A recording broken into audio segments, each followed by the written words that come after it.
I'm going to try to leave the mic there if everybody can hear me. Okay, so like you said, my name's Meghan Buckler. I've been up here once before, about a year ago, so that's kind of funny that it hit this way. But I've had something on my mind for a couple weeks now probably, and I've been making excuses because I'm finishing up my last semester of college, praise the Lord. And so I've just kind of been like, well, I don't really have time. I don't have the time to put into it. And I just finished up my last couple of tests last week, and I kind of felt like, well, I don't have an excuse anymore. So here I am. And today I'm going to talk about something that, like I said, has been on my mind for the past week or two. And I hope it helps you as well, because it really helped me, especially. Before I get started, I want you to know that I'm a perfectionist. You can ask my family, my friends. It's just a quality trait that I have and cannot get rid of. I'm sure some of you can relate. So I like to have a plan for everything. Well, I want everything done the way I've planned it, and I'm always working to improve myself. Like, well, I did good this time, but next time I can do better. And that's not bad. I mean, it's helped me a lot throughout my school years, throughout my college years, and just in life in general. But this semester especially, I've realized how much it interrupts my life and how much it interferes with not only how I feel about myself, but also my spiritual walk with God as well. And like I said, it's not all bad because I have goals. I'm finishing up nursing school. I took a job, and it's not really what I wanted, but I know I'm going to get where I want in the end. So those goals and thinking I can do better is good for me. Perfectionist is very much, I think, a nurse's trait. If you're a nurse or you know a nurse, I'm sure you can relate. And I mean, it's good. How many of you have IV started and you want the nurse to know exactly what she's doing in the steps? So it's a good thing. I mean, I think so. And but my striving to do better has also kept me motivated. But like I said, over the past semester, I've realized that it's interrupted my life in ways that it should not. I've taken it to the extreme, and I've really been stressing myself out and overwhelming over situations that I really shouldn't be, just because I think, that's not good enough, you can do better, and, that's not how I planned it, that's not how I want it to go. So, like I said, I've been applying for jobs and getting ready to graduate, so that's added stress on top of the tests I already have to take and everything else in school. And during this time, I'm kind of competitive, maybe not kind of, but I am. I'm very competitive, and it's not really evident, but internally I'm really competitive, like, well, did they do better than me? Are they better at me than this? And I began comparing myself to my peers at school, and it really interfered with me because I was always worried, are their grades better than mine? Are they going to get accepted to that position because they're better at speaking to people? Are they going to get a position over me because their grades are better? Do they have better skills? Are people going to like them better? And it really, really interrupted my life, and I became so unsatisfied with what I've done, which is really tragic because I've worked so hard to get where I am. So over the past couple weeks, I'd been praying about it because I'd realized how unsatisfied I'd really become with what I've done when I really shouldn't be at all. And I woke up one morning, and the word content was just on my heart. And that hit me pretty hard because I realized I was not content at all. So I began to study it. And the first verse I have is Philippians 4:11. And it says, "Not that I speak in respect of want, for I have learned in whatsoever state I am in to be content."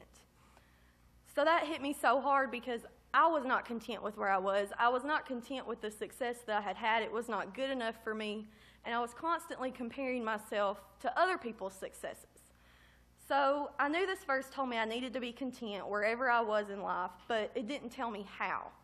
So that's where my studying began. And the first verse I came to when thinking about how to be content was Exodus 20:17. It's part of the Ten Commandments. And the first part of that verse says, "Thou shalt not covet." And I was confused at first because I'm like, I don't want anything anybody else has. I don't want that fancy car that girl's driving. I don't want that house that they're living in. What am I coveting?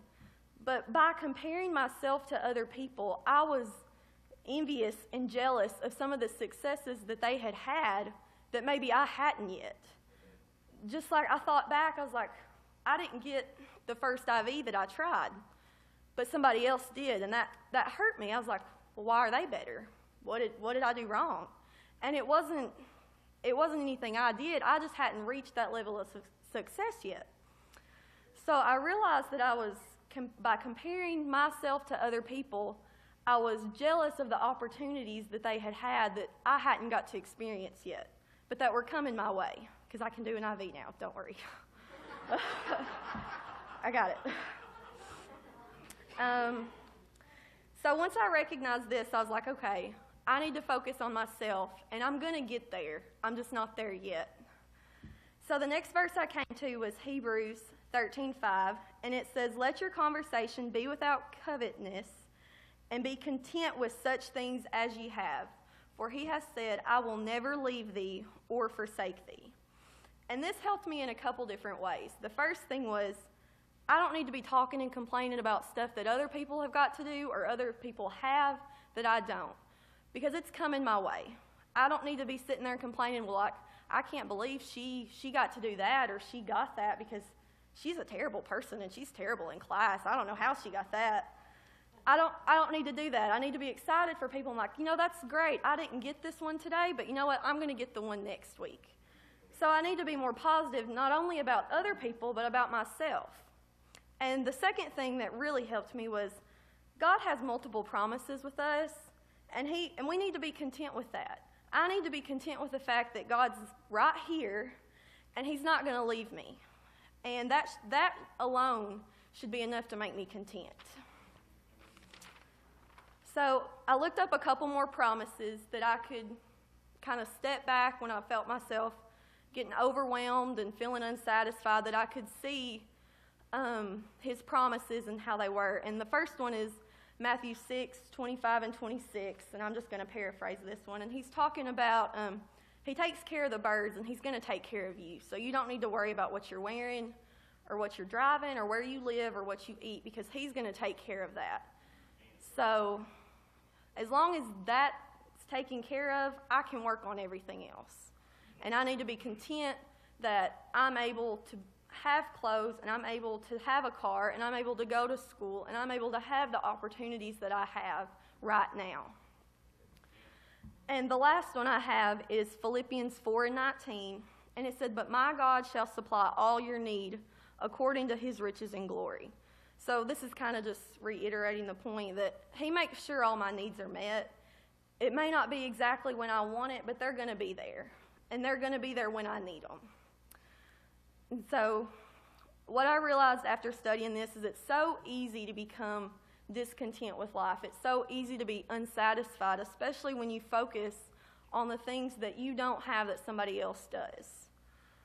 And so I kind of thought of this last night as I was looking over this again, and it's really easy to take the grass is always greener on the other side scenario, but maybe yours just needs some attention and some water.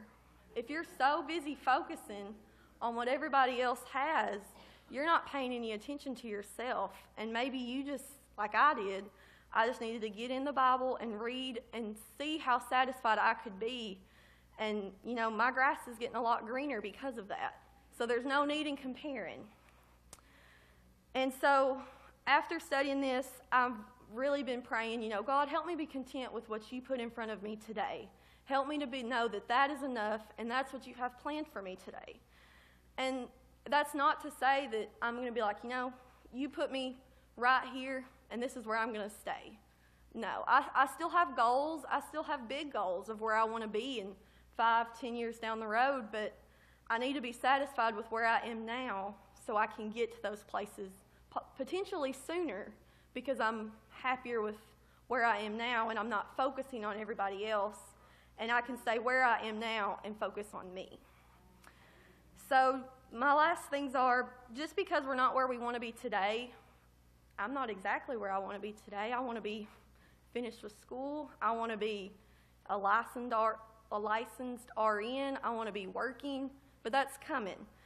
So even though you're not where you want to be today, either physically, like at your job, or maybe you're not living in the house you want to live in, or spiritually with your walk with God, if you're not exactly where you want to be, don't compare yourself to people who are already there.